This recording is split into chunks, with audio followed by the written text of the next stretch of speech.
Buenas tardes. Es un placer para nosotros daros la bienvenida a este nuevo encuentro digital de la Sociedad Española de Pediatría Interna Hospitalaria. Como sabéis todos, esta iniciativa ya se puso en marcha previamente con bastante éxito y nos alegra mucho a la Junta Directiva de la Sociedad Española de Pediatría Interna Hospitalaria compartir con vosotros que hemos decidido retomarla con carácter trimestral. Estos encuentros tienen como objetivo compartir casos clínicos interesantes, intercambiar conocimientos, intercambiar experiencias entre los distintos hospitales que forman parte de la sociedad. Hoy inauguramos esta nueva etapa con un caso clínico presentado por el Hospital Sant Joan de Déu y titulado Cuando el rechazo de la marcha nos lleva a un diagnóstico inesperado. La presentación corre a cargo de las doctoras Isabel Sanjurjo y Raquel García, que son fellows de segundo año del Hospital Sant Joan de Déu, y queremos daros las gracias especialmente por vuestra participación. Además, animamos a todos a participar en este caso clínico y también a enviarnos casos para poder participar en las próximas reuniones. Como sabéis, estas reuniones se graban, quedarán posteriormente colgadas como grabación. Os pedimos a todos, por favor, que silenciéis vuestros micrófonos durante la presentación. Y sin más, Isabel, Raquel, pues os invito a empezar con este encuentro digital. Muchas gracias. Buenas tardes. Bueno, pues somos Raquel e Isabel. Como nos ha presentado Rosa, somos fellows de segundo año de Pediatría Interhospitalaria en Sant Joan de Déu y vamos a empezar nuestra presentación. Es un webinar que vamos a hacer a raíz de 4 casos clínicos que tuvimos muy similares los últimos 2 años. Entonces, primero explicaremos entre Raquel y yo los casos clínicos como quedándonos a las puertas del diagnóstico y luego ya a raíz de los 4 pues veremos un poco el diagnóstico, el tratamiento que hicimos y la evolución de los casos. Bueno, primero de todo, os empiezo con el primer caso. Es un niño que llegó a urgencias de 6 años, que como antecedentes tenía un trastorno del espectro autista, con una ingesta restrictiva y selectiva. Comía muy poca fruta, verdura, comía solo yogur, algo de carne y un poquito de pan. Ya le seguía al pediatra por este motivo, porque además tenía, ¿no?, un fallo de medro. Estaba en tratamiento, ¿no?, con hierro por una ferropenia y también tenía además una hipovitaminosis D. Y que, bueno, como otros antecedentes, tuvo un proceso viral, una gripe, hacía un par de semanas. Entonces, el motivo de consulta fue un rechazo de la marcha progresiva, que sobre todo con un dolor generalizado en extremidades inferiores, asociaba en la exploración física una debilidad muscular y sobre todo llamaba la atención una hiperreflexia bilateral, ¿no?, unos reflejos también muy vivos y clonus, que no había en teoría afectación de esfínteres, y que además, como de otros hallazgos que llamaron la atención, sobre todo ya en el ingreso, era una hemorragia gingival muy marcada y unas lesiones micropetequiales, sobre todo en extremidades inferiores. Entonces, ante este caso clínico, como posibles, ¿no?, diagnósticos diferenciales que se plantearon al inicio del cuadro, ¿no?, de la valoración, pues este niño a lo mejor tiene, ¿no?, por la afectación neurológica que hemos visto en la exploración física, una afectación de la vía corticoespinal, tiene una lesión, por ejemplo, medular o craneal. Es más una neuropatía periférica porque tenía una debilidad, pero claro, tenía una hiperreflexia, ¿no?, que eso normalmente va con hiporreflexia, o un clonus. No acababa tampoco de cuadrar del todo toda la clínica. O bueno, también durante el ingreso hizo un pico febril. Es algo más infeccioso o una enfermedad reumatológica por estas también lesiones cutáneas. No había, ¿no?, muchas cajas de diagnóstico que se podían plantear, ¿no?, en este caso. Entonces, a modo resumen, ¿no?, lo que se hizo durante esos, sobre todo, primeros días de ingreso, fue inicialmente una resonancia cerebral y medular, que fue normal, un electromiograma, que también no tuvo alteraciones. Entonces, además también, ¿no?, por esta especie de alteración de la marcha, cojera, se le realizó una telemetría de miembros inferiores en la que como hallazgo solo se objetivaba una osteopenia y que, bueno, y también una ecografía de caderas que fue normal.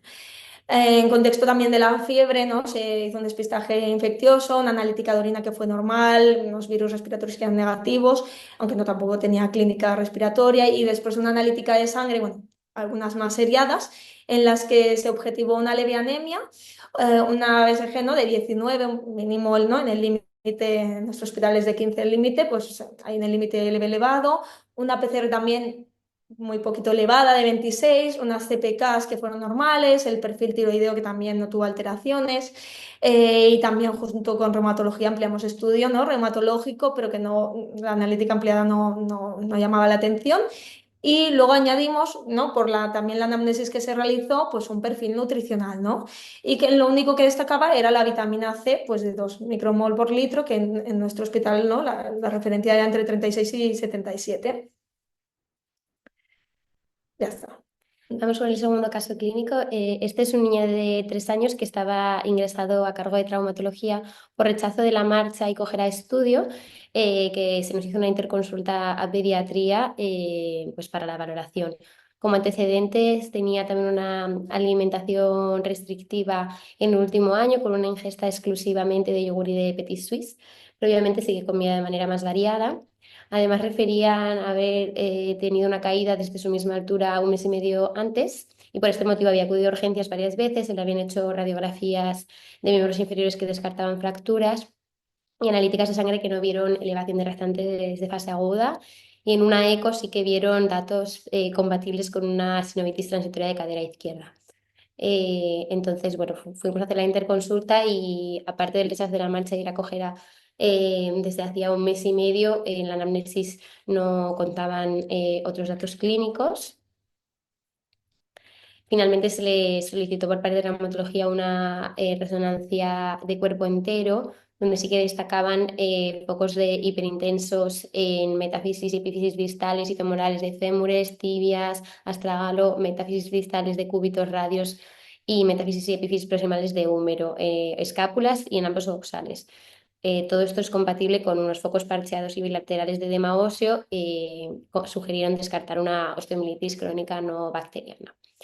En la analítica de sangre que tenía realizado el paciente al ingreso, nosotros añadimos también un perfil nutricional debido al dato que nos comentaron en la anamnesis de una ingesta restrictiva, donde se destaca un fólico bajo, una vitamina D también límite y un déficit de vitamina C. Además, se hizo un electromiograma que tampoco era muy valorable por dolor e irritabilidad, eh, donde sí que podían ver datos de posible atrofia muscular e impotencia funcional. Bueno, y en este caso el diagnóstico diferencial estaba entre algún déficit nutricional o una osteomielitis crónica no infecciosa. Vamos con el tercer caso. Este es un niño de 3 años que también nos consultaron desde la consulta de traumatología porque había ido a su consulta por rechazo de la marcha tras una caída y decidieron ingresarlo diciéndonos que no parecía que tuviera nada traumatológico porque las radiografías parecían normales. Como antecedentes tenía un trastorno de espectro autista con un impairamiento de la conducta durante el último año, tanto comportamiento como una restricción alimentaria pues grave que estaba alimentando el último año exclusivamente de yogur y agua. Refieren que 1 mes antes se había también caído desde su propia altura y desde entonces habían consultado varias veces en urgencias pues por la sospecha de alguna fractura. También estaba con mocos, tos y algo de fiebre en los últimos 3 días. Y en cuanto a la anamnesis y la exploración clínica, bueno, lo que destacaba era un rechazo de la marcha, parecía que por dolor, desde hacía más o menos 1 mes desde esa caída que tuvo. Tenía en ambas piernas unas lesiones cutáneas micropetequiales que ya referían los padres que las tenía desde hacía un par de meses. Una gingivitis con restos de sangrado en encías. Y por último decían que lo notaban mucho más irritable y cansado, que su estado de ánimo era diferente, que no interactuaba casi, que estaba pues eso, como muy irritable. Además de la fiebre y catarro los últimos 3 días, que se le hizo un test de gripe al ingresar que era positivo. Entonces, entre los posibles diagnósticos diferenciales, pensamos en fracturas de miembros inferiores, debido a que había tenido un antecedente traumatológico, una posible miositis por gripe o un déficit nutricional, debido a que este niño ya había consultado por ahí al centro de salud y tenía una analítica hecha previamente de 3 meses antes. Entonces, bueno, en las radiografías de miembros inferiores teníamos una telemetría, pero bueno, aquí hemos marcado sobre todo la zona de las rodillas. Datos de fractura no se ven, pero bueno, sí que se ve una reacción superióstica. No sé si Ujú. se ve el cursor, pero bueno. Una línea blanca engrosada en metáfisis. Una banda transversal radiolúcida, que es esta banda negrita.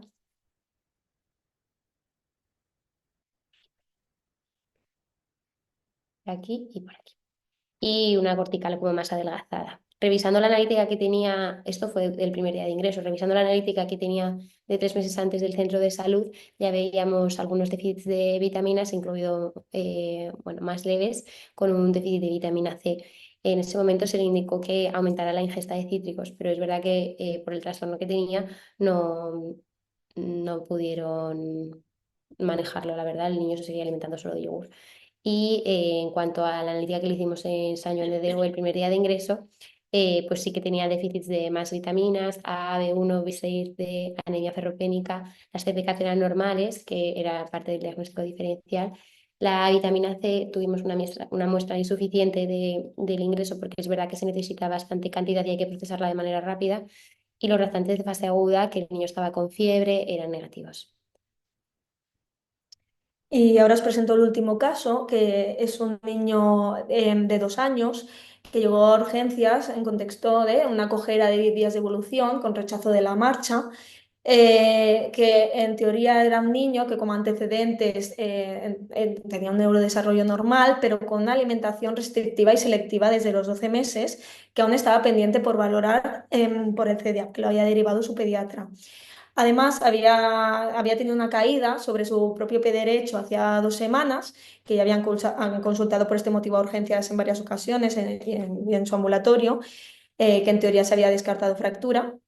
Y además tuvo una gripe A junto a un cuadro que parecía de estomatitis hacía una semana y que además pues los padres eran naturales de Albania, aunque el niño ya había nacido aquí, pero también habían estado unos meses, en los últimos meses en Albania. Entonces, en la exploración física, pues se detectó que, ¿no? que parecía que tenía un dolor en el tobillo derecho, además una gran tumefacción y edema, no tanta clara no tanto eritema, que además en urgencias, porque este niño había tenido la gripe A con el cuadro febril, pero después había quedado a febril los últimos días, entonces en urgencias había vuelto a realizar un pico febril y luego durante los primeros días de ingreso también estaba con fiebre, sobre todo de 39-40, de forma diaria. Además, le fue apareciendo de forma progresiva un cuadro de gingivitis, además de las lesiones que le quedaban un poquito costrosas de la estomatitis, aparecían nuevas lesiones y además unas lesiones micropetequiales en espalda y las piernas. Entonces, ya en urgencias, pues le hicieron una analítica de sangre con un hemograma que en ese momento no llamaba la atención, era normal, una BSG de 12, unos reactantes bastante negativos, ese corsón hemocultivo, la bioquímica tampoco llamaba la atención en ese momento.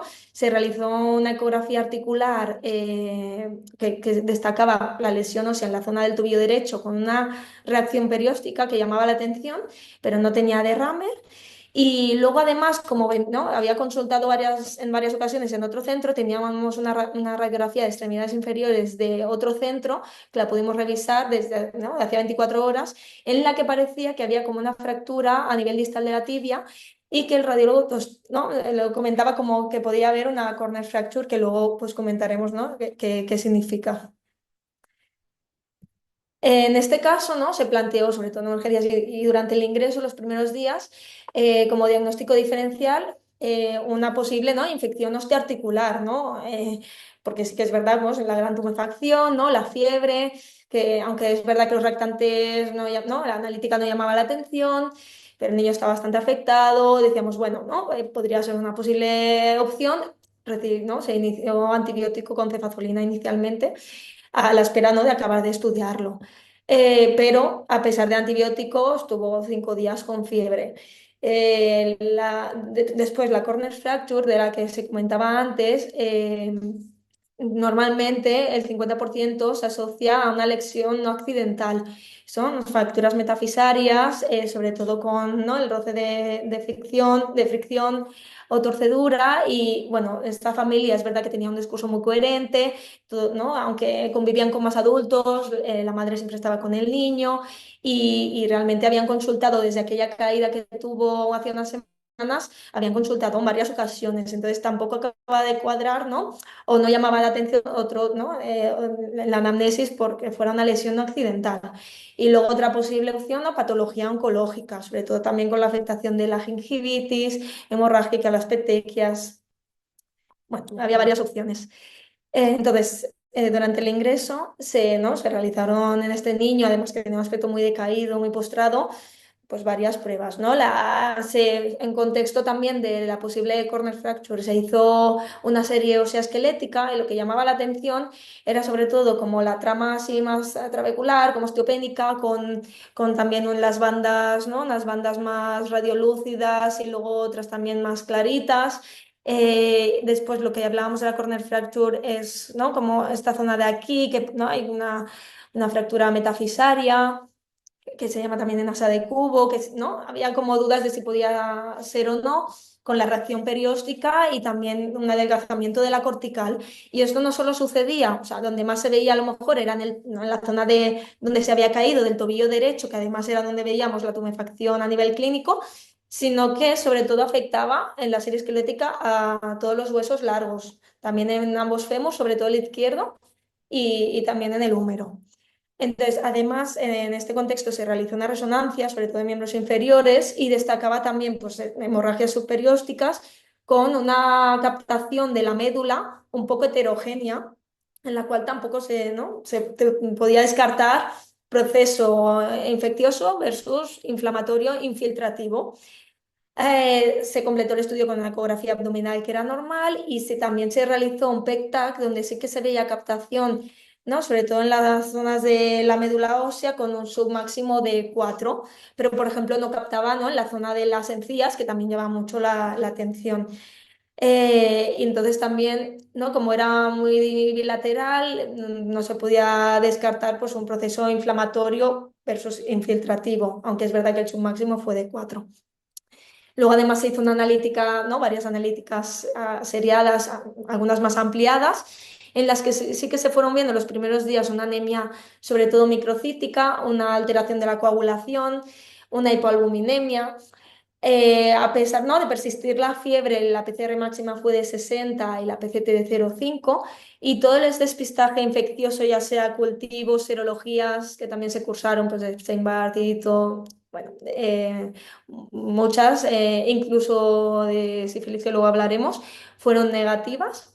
Y luego a destacar, ¿no?, es que también por la anamnesis de este niño y por otros, ¿no?, los otros niños que también tuvimos, también añadimos un perfil nutricional en la que destacaba un déficit de vitamina A, de ácido fólico, de hierro, de tiamina y de vitamina C. Además, justo también esta analítica, pues, salía el mismo día que también se había realizado un aspirado de médula ósea en la que se veía una ligera hipocelularidad con leve disgranulocitosis sin ver otros hallazgos patológicos, y una biopsia ósea de la zona del tobillo donde captaba más, donde todo fue, o sea, negativo y era tejido inflamatorio. Mm. Vale, entonces, tras haberos expuesto estos 4 casos, vamos con el diagnóstico. En los 4 casos destaca que el perfil de paciente es similar. Son 4 pacientes varones de en torno a unos 4 o 5 años, en los que como antecedente principal tenemos un trastorno del neurodesarrollo o un trastorno del espectro autista. En todos los pacientes había un antecedente de una alimentación selectiva y restrictiva en los últimos meses o incluso últimos años, y coincidía con una clínica de rechazo de la marcha subaguda, que en torno a un mes más o menos, y en 3 de los 4 pacientes aparecieron lesiones cutáneas como foliculitis hemorrágica, lesiones en encías como gingivitis hemorrágica y un empeoramiento del estado general con irritabilidad, astenia e incluso fiebre. Entonces, debido a todos estos datos y estas pistas, sospechamos que la causa de la enfermedad de estos 4 niños podría ser un déficit nutricional y el cuadro clínico de los 4 pacientes, pero sobre todo de 3 de ellos que tienen la clínica como más típica en Florida, es compatible con el escorbuto, que se confirmó con la determinación de déficit de vitamina C en la analítica, pero sobre todo con la resolución de la clínica tras la instauración del tratamiento, que es lo que vamos a explicar ahora.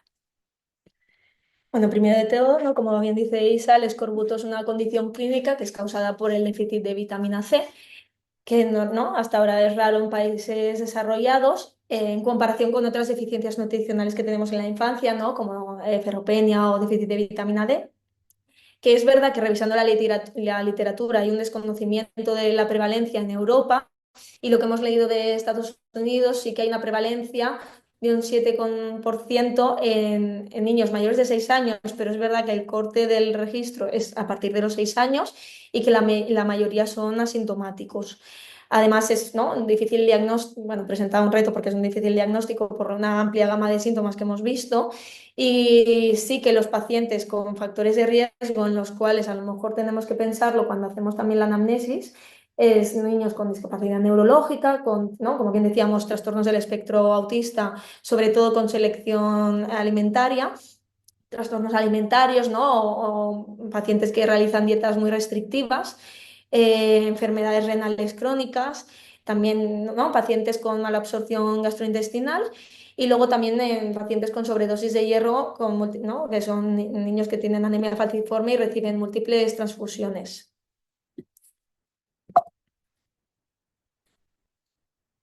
Vale.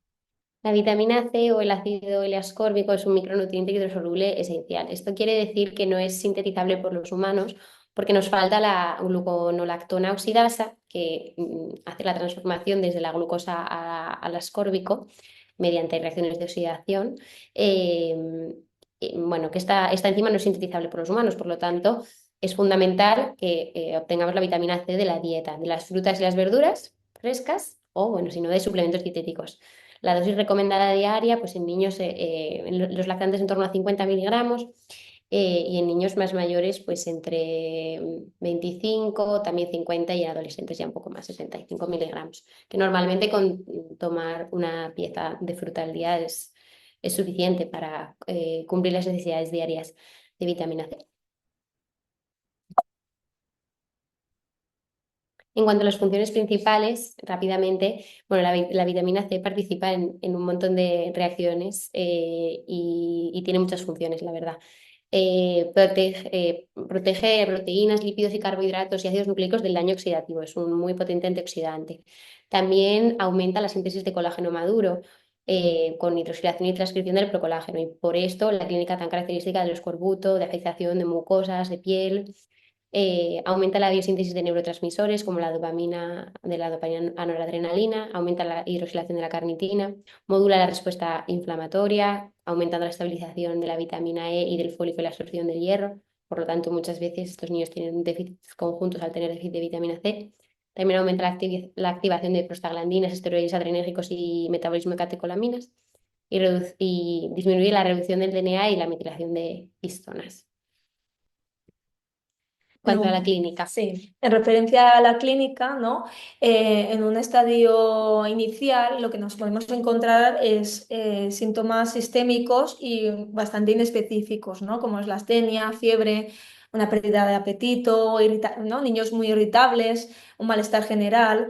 Luego es verdad que a medida que avanza la enfermedad ya se pueden encontrar, ¿no?, sobre todo pues, hemorragias perifoliculares, petequias, ¿no?, sobre todo ¿no?, sangrados a nivel gingival con bastante hipertrofia, que además, bueno, os ponemos un vídeo del cuarto paciente, ¿no?, que sí que llamaba mucho la atención.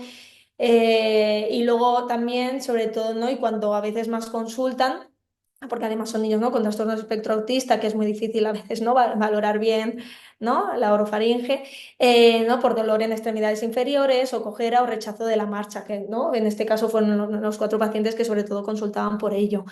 Y ya menos frecuente, pues pueden aparecer pues, dolor abdominal, hipertensión pulmonar, úlceras.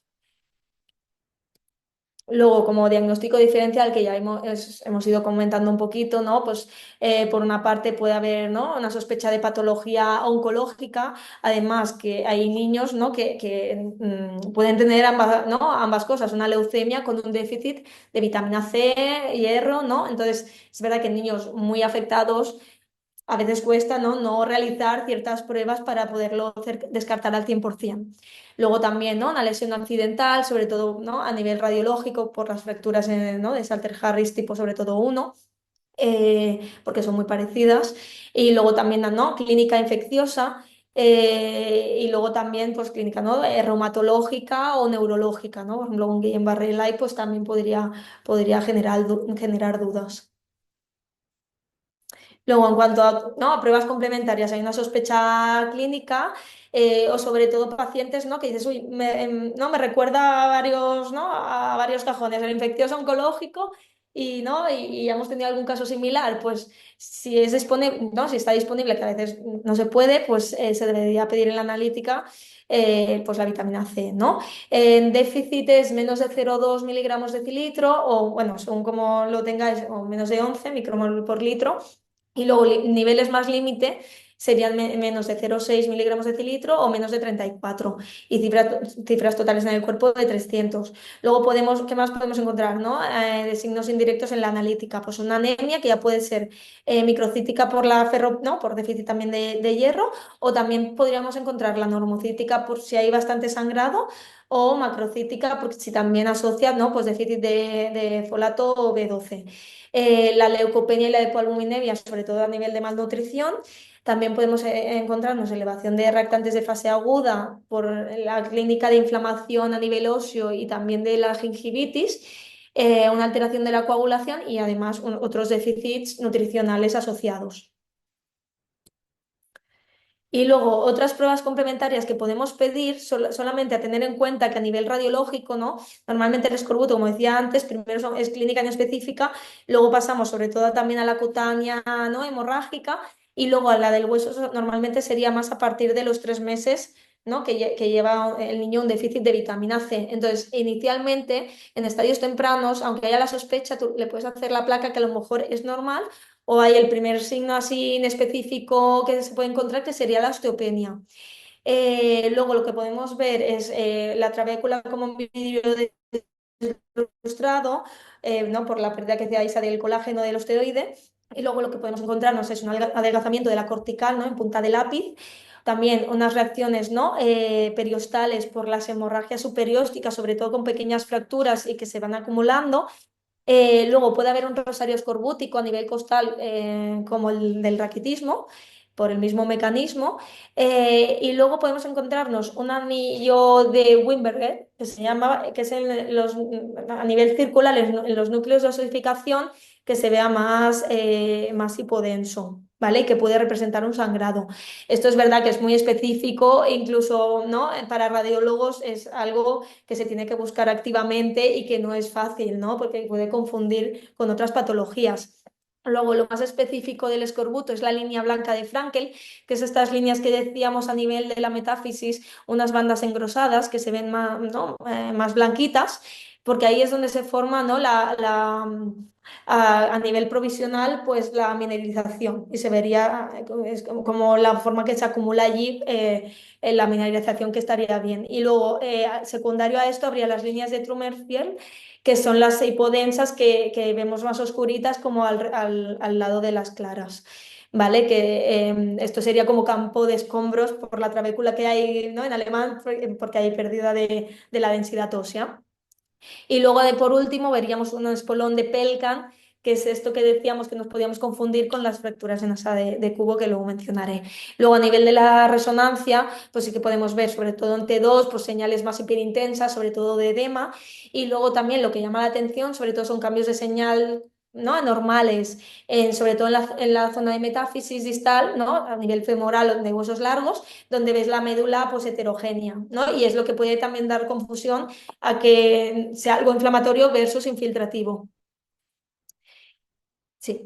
Y esto como mención, ya que nos pasó con un caso, ¿no? Que es muy difícil y hay que tenernos, según cómo esté hecha también la radiografía, es difícil de valorar, pero os pongo aquí como la diferencia entre la fractura de Pelkin, que es que son fracturas pequeñitas que van curando y van osificando y hacen esta reacción perióstica con el espolón ahí en la puntita, el pico, versus una fractura en asa de cubo o ¿no? en equina, que sí que sería la metafisaria típica que se ve en el 50% de las veces en una lesión no accidental, ¿no? Y que normalmente no iría con esta tumefacción del tobillo, ¿no? Normalmente se hace sin que haya, ¿no? la clínica, ¿no? Son pequeñas fracturas.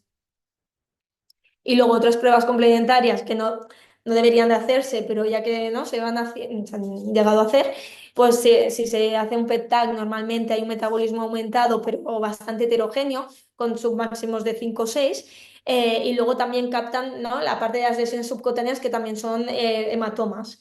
Y luego en el aspirado de médula ósea lo que vemos son pues, múltiples neutrófilos y con ligera, sobre todo, hipocelularidad, ¿no? Porque también hay un tejido, ¿no? más fibroso pero no se ven otro tipo de alteraciones, ¿no? patológicas. Vale, aquí queremos revisar, bueno, hemos revisado brevemente en la literatura lo que hay publicado sobre un poco la clínica, datos de laboratorio, datos radiológicos de los pacientes con escorbuto.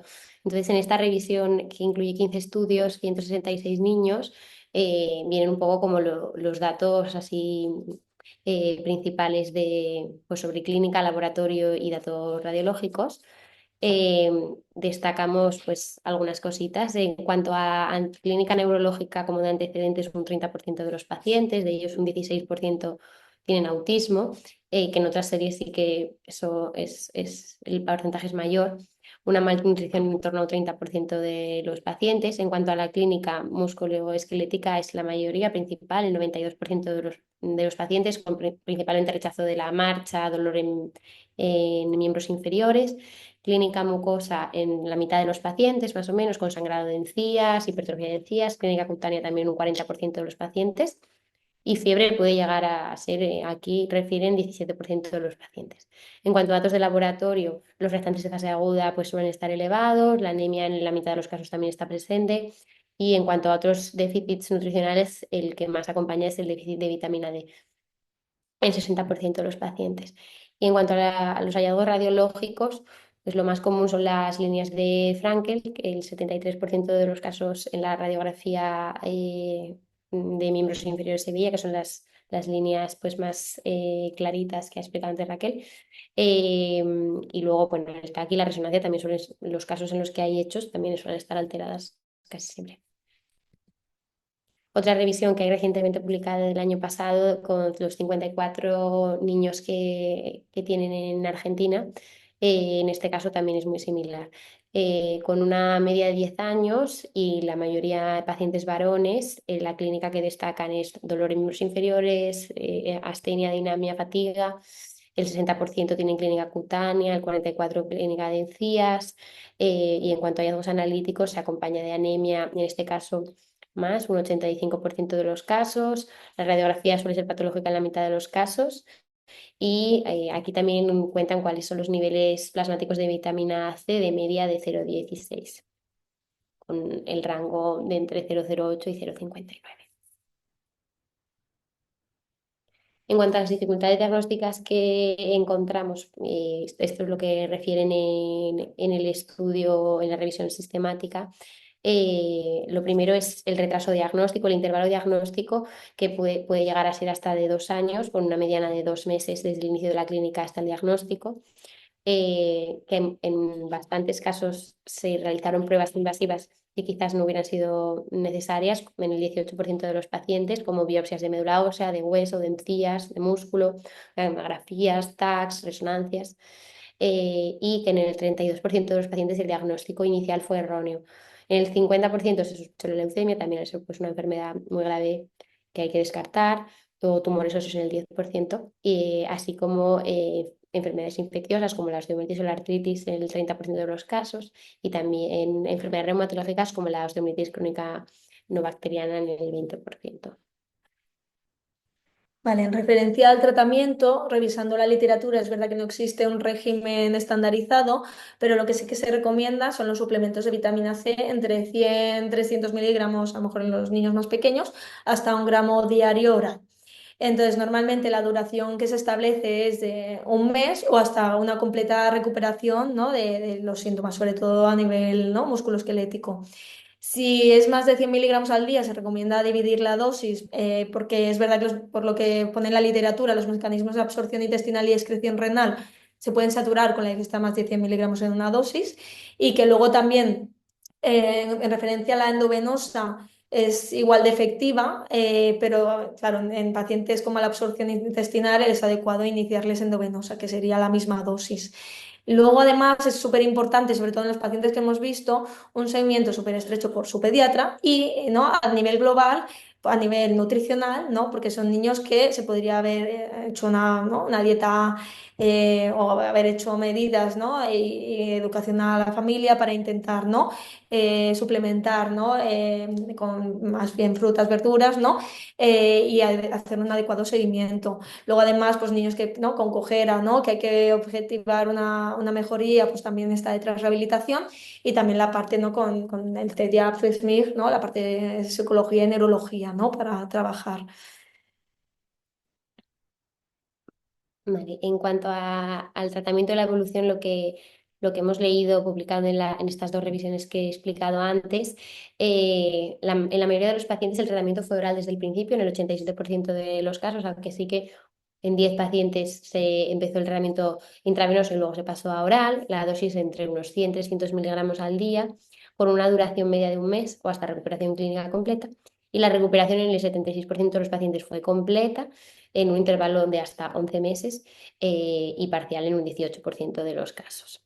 Y en cuanto a la mejoría clínica, en la revisión de los 54 niños de Argentina, sí que refieren que en 24 horas el estado general empezó a mejorar, disminuyendo la fatiga y sobre todo la irritabilidad. A los 2-3 días empezaba a disminuir el dolor muscular, y a partir de una semana, 2 semanas, también disminuían los hematomas, hemorragias, el sangrado gingival y la clínica de debilidad, empezando a poderse poner de pie con apoyo. Aquí hemos hecho una pequeña tablita con un poco la evolución de nuestros 4 casos clínicos. Vemos que los días hasta el diagnóstico, desde que ingresó el paciente, pues el primer caso sí que se tardó más porque bueno, era una enfermedad que muchas personas casi ni se nos había olvidado, este déficit nutricional, y, y sí que se tardó un poquito más en el diagnóstico, pero es verdad que el segundo y el tercer caso, al haber tenido el primero recientemente, en cuanto llegó un niño con la misma clínica, los antecedentes, trastorno restrictivo alimentario, pues enseguida se pensó en el diagnóstico mucho antes. El cuarto caso sí que tenía una clínica mucho más florida y se descartaron también pues otras enfermedades como la leucemia, y se pensó en el diagnóstico un poquito más tarde tras haber descartado otras enfermedades. En cuanto al tratamiento, fue similar, en torno a unos 250 miligramos de vitamina C al día durante un par de semanas, y el tratamiento más o menos de media fue de un mes hasta que este objetivo mejoría clínica. La mejoría del estado general fue rápida, lo más rápido en un par de días en los pacientes con clínica quizás un poquito más leve, y hasta una semana. En cuanto a la bipedestación, entre 4 días y 2 semanas se tardó en empezar a bipedestar, y el inicio de la marcha normal, más o menos en un mes, ya caminaban bien, sin ayuda, sin soporte. La normalización de la vitamina C en los pacientes en los que la estuvimos seriando una vez a la semana, pues antes de las 2 semanas ya estaba normalizada, y en los 2 primeros pacientes pues se tardó en realizar la analítica de control, y cuando se hizo ya estaba normal. Y en cuanto a la alimentación al alta, pues sí que el primer paciente se fue con suplementos de fórmula enteral más lo poquito que comía, y la terapia pues con psiquiatría y psicología. En el segundo caso, se mejoraron los triturados por boca, y junto con el equipo de dietética, y no hicieron falta suplementos extra. Y en el tercer y cuarto caso, el trastorno de alimentación era muy fuerte, con muy restrictivos de 1 o 2 alimentos solo, y sí que requirieron de poner sonda nasogástrica y de utilizar fórmulas integrales para su alimentación, más luego pues educación para que fueran también comiendo por boca lo que pudieran. Y bueno, aquí hemos dejado un gráfico, ¿no?, de la evolución de los 4 casos, que se ve claramente, ¿no?, desde el diagnóstico de, ¿no?, de 1 o 2 micromol litro de la vitamina C que tenían al inicio de suplementos y como, ¿no?, como decía Isa, en una semana ya podemos ver que ya casi están en rango o están, ¿no?, dentro del rango de la normalidad. Entonces, ya para ir acabando la presentación, para, ¿no?, quedarnos o que hemos aprendido, ¿no?, de estos 4 casos, es que el escorbuto, ¿no?, es la enfermedad antigua de los marineros, ¿no?, que no comían verduras ni fruta, ¿no?, y que era potencialmente grave, ¿no?, y generaba al final la muerte, pues que estamos viendo que cada vez más hay más casos en niños, ¿no?, aparentemente sanos. ¿Qué nos puede, ¿no?, predisponer a ello? Pues, ¿no?, como decíamos al principio, enfermedades neurológicas, psiquiátricas, renales y también malabsortivas, y también pacientes con dietas selectivas y restrictivas. Es un diagnóstico complicado porque al final limita a otras enfermedades comunes o a lo mejor también menos frecuentes, pero, ¿no?, dentro del cajón de infecciosas, autoinmunes, oncológicas, ¿no?, y que hay unos hallazgos analíticos que también son bastante comunes, ¿no? Una anemia, unos marcadores inflamatorios elevados. Entonces, ¿no?, siempre, ¿no?, sobre todo con la anamnesis de los pacientes, pues si realmente recuerda ello, pues no está de más pedir una analítica si se dispone de perfil nutricional. Luego, otros signos claves a evaluar, ¿no?, pues sobre todo, ¿no?, las alteraciones gingivales, la equimosis. El paciente que os hemos enseñado nos llamó a anestesia a la hora de sedar al niño para hacer el PECTAC. Me llamaron 3 veces porque les llamaba la atención, ¿no?, esta hemorragia gingival ¿no?, que era muy llamativa. Además, pues, ¿no?, mialgias, artralgias y, ¿no?, en edemas en extremidades inferiores, o sobre todo clínica que no se acabe de encajar con una enfermedad concreta, ¿no?, o infecciosa, oncológica, que siempre hay algo en contra, ¿no?, bastante claro. Luego es importante la historia dietética detallada, si no se ha hecho inicialmente por algo, ¿no?, porque el niño está más inestable y, ¿no?, y hay que actuar más rápido.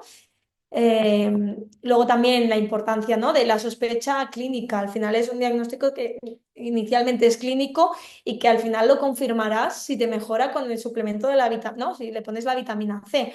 Pero se entiende, ¿no?, que al final a veces pues, nos ayudamos de pruebas complementarias, pues al final radiografías comparativas o resonancias, pues como os hemos explicado, pues pueden, ¿no?, se puede fijar uno en las características típicas, excepto cuando es muy precoz el debut.